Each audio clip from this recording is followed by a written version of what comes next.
सावन और फिर भगवान शिव के पूजन की बात आए और बिल्वपत्र की चर्चा नहीं हो, यह नामुमकिन है। महीना सावन का ही है और जगह जगह शिवजी के अभिषेक और वंदन की धूम है। पूजन में उन्हें बेलपत्र अर्पित करके प्रसन्न किया जा रहा है। माना जाता है कि बिल्वपत्र भगवान शिव को बेहद प्रिय है। कहा भी गया है, दर्शनम बिल्वपत्रस्य स्पर्शनम पापनाशनम। बेलपत्र का दर्शन कर लेने मात्र से पापों का शमन हो जाता है। बेलपत्र अगर दुर्लभ या विशेष प्रकार हो तो फिर इसके क्या कहने। जयपुर निवासी लक्ष्मेश वर्मा पत्नी हेमलता वर्मा को ऐसा ही दुर्लभ बेलपत्र मिला है। यह बेलपत्र बिल्कुल आपस में जुड़े हुए हैं। जानकार बताते हैं कि इस तरह के बेलपत्र का मिलना और दर्शन बेहद शुभ होता है। इसको शिवजी अर्पित करने से समस्त मनोकामनाएं पूर्ण होती हैं। इस आकार का बेलपत्र मिलने के बाद पुरोहित और जानकार भी पहुंच गए। ज्योतिषाचार्य संजय शास्त्री का कहना है कि 4, 5 व 7 पत्तों वाले बेलपत्र की तरह इस प्रकार का बेलपत्र भी दुर्लभ माना गया है। इस तरह के बेलपत्र में यदि राम का नाम लिखकर उसे शिवजी को अर्पित कर दिया जाए तो उसका अनंत फल प्राप्त होता है। बेलपत्र से जुड़ी कुछ खास बातें। बिल्व वृक्ष के आसपास सांप नहीं आते। अगर किसी की शव यात्रा बिल्व वृक्ष की छाया से होकर गुजरे तो उसका मोक्ष हो जाता है। वायुमंडल में व्याप्त अशुद्धियों को सोखने की क्षमता सबसे ज्यादा बिल्व वृक्ष में होती है। 4, 5, 6 या 7 पत्तों वाला बिल्व पत्र पाने वाला परम भाग्यशाली होता है। इसे शिव को अर्पण करने से अनंत गुना फल मिलता है। बेल वृक्ष को काटने से वंश का नाश होता है और बेल वृक्ष लगाने से वंश की वृद्धि होती है। सुबह और शाम बेल वृक्ष के दर्शन मात्र से पापों का नाश हो जाता है। बेल वृक्ष को सींचने से पितर तृप्त होते हैं। बेल वृक्ष और सफेद आग को जोड़े से लगाने पर अटूट लक्ष्मी की प्राप्ति होती है। बेल पत्र और ताम्र धातु के एक विशेष प्रयोग से ऋषि मुनि स्वर्ण धातु का उत्पादन करते थे। जीवन में सिर्फ एक बार भी शिवलिंग पर बेल पत्र चढ़ा दिया हो तो भी उसके सारे पाप मुक्त हो जाते हैं। बेल वृक्ष का रोपण, पोषण और संवर्धन करने से महादेव से साक्षात्कार करने जैसा लाभ मिलता है। हाँ, सावन मास में रुद्राभिषेक का एक विशेष महत्व हुआ करता है। ये भगवान शंकर को सावन मास अति प्रिय होता है और सावन मास में शिव अभिषेक, रुद्राभिषेक कराने से भगवान शंकर अति प्रसन्न होकर के भगवान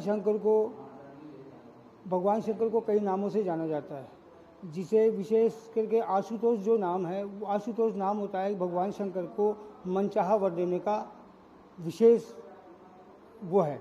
जो मनचाहा वरदान भगवान शंकर आशुतोष किसी भी प्रकार का वो आपको फल प्राप्त होता है। ये रुद्राभिषेक का ये कई प्रकार से किया जाता है, कई सामग्रियों के द्वारा किया जाता है। इसका इक्षु रस से भी किया जाता है, दुग्ध द्वारा भी किया जाता है, जल मिश्रित जल द्वारा भी किया जाता है और ये महाभिषेक सप्त वस्तुओं को मिला करके भी किया जाता है। और भी कोई विशेष मनोकामना की पूर्ति के लिए हर वर्ष सहस्त्रगढ़ भी कराया जाता है। ये भी एक रुद्राभिषेक का ही रूप होता है। मैं पंडित मुकेश कुमार आचार्य।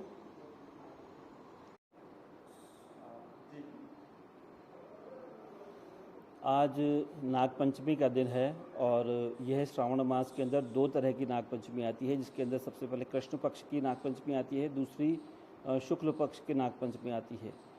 श्रावण मास के अंदर ही ये एक कुंडली का दोष माना जाता है, जिसे हम काल सर्प दोष कहते हैं। काल सर्प दोष का मतलब होता है कि जब राहु और केतु के बीच में समस्त ग्रह जब आ जाते हैं तो उसे काल सर्प दोष के अंदर कहते हैं। पहले के समय में इसी को जो है एक तरह से प्रेत दोष या पितृ दोष के रूप में ही मानते थे। इसका हमारे जीवन में जो सबसे बड़ा असर पड़ता है कि हमारे कार्य में, मांगलिक कार्य के अंदर, पढ़ाई में, स्वास्थ्य में, इनका सभी चीज़ों में, हमारे करियर में, हमारे नौकरी में, हमारे रिश्तों में, संबंधों में, आय में, परिवार में, माता पिता की सेहत में, सभी पर इसका एक विशेष प्रभाव पड़ता है। और विशेष प्रभाव में ये होता है कि इसका एक नेगेटिव इफेक्ट जो होता है, बाधाएं जो है हमारे जीवन के अंदर बार बार आती है। तो इसी बाधा को दूर करने के लिए केवल नागपंचमी का जो दिन होता है, श्रावण मास में जो पंचमी आती है, उसी नागपंचमी पर काल सर्प दोष की पूजा की जाती है और इसमें एक विशेष प्रकार से जो है शिव शंकर को मनाने के लिए पूजा की जाती है, ताकि काल सर्प दोष यानी कि जो राहु और केतु जो है उसके बीच में जितने भी ग्रह आ रहे हैं वो किसी प्रकार की बाधा ना पहुँचाए और भगवान शिव का एक विशेष आशीर्वाद हमको मिले और विशेष मार्गदर्शन हमको मिले। और सभी ग्रह को हमारे पक्ष में करने के लिए सभी तरीके की औषधियाँ, जितनी भी इसकी ग्रहों की जो औषधियाँ होती है वो जल में दूध और पंचामृत वगैरह सभी मिला करके और एक तरह से रुद्राभिषेक इसमें किया जाता है, संकल्प लिया जाता है ताकि हमारे सभी ग्रह हमारे पक्ष में हो और सभी के एक तरह से देखा जाए तो लाभ हमें पूरे जीवन पर्यंत हमको मिले।